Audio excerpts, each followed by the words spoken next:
This is a tale of two charter schools in Orange County. So what point do you start at for that line? Pace is a high school in Carrboro. And the slope is what? And Orange Charter is an elementary and middle school in Hillsboro. Both couldn't be more different. It's been an interesting 10 years. Rhonda Franklin co-founded Pace Academy 10 years ago with the hopes of serving the disadvantaged community. What makes Pace Academy so special? We look at the students as individuals and meet their academic needs that they weren't able to receive in other places.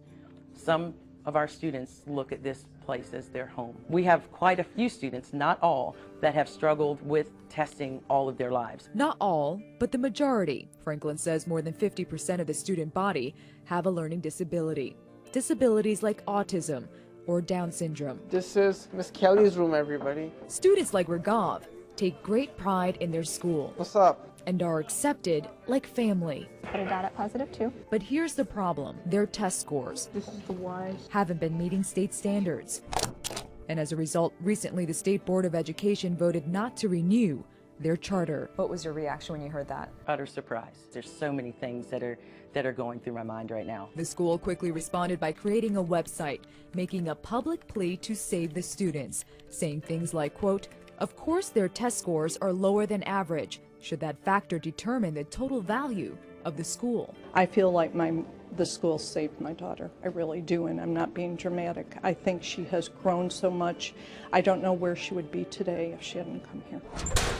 Meanwhile, just 20 minutes away at Orange Charter in Hillsboro, The X1 and the Y1 are the point. the students there are flourishing. We offer a strings program, we offer a band program, we offer ukulele instructions. And as for their test scores, We certainly do measure up. the last school year, the majority of their students tested at or above the level the state mandates. You're going to have to use the graph to figure out point slope form. The students here are educated in a unique way.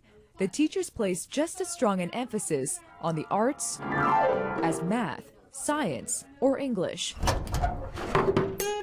by giving comprehensive music lessons. I get to give kids 90 minutes of music education every week for 6 years, and so you can really build on things. It exposes the unfairness of the way that we review the charter schools in this state. Matthew Ellenwood is an education policy analyst with the NC Justice Center. The best students are being segregated off into one school, the struggling students are being segregated off into another, and so then we have these two schools with completely different missions, completely different student bodies, completely different sets of resources that are being held to the exact same standards. Meanwhile, back at Pace Academy, I couldn't imagine my life without it. the school's future is uncertain. They filed an appeal to the State Board of Education's vote to not renew their charter, but it may take months before they get an answer. In the meantime, the future of more than 140 students is at stake. What's the slope of the line? In Orange County, Eileen Park, WNCN News.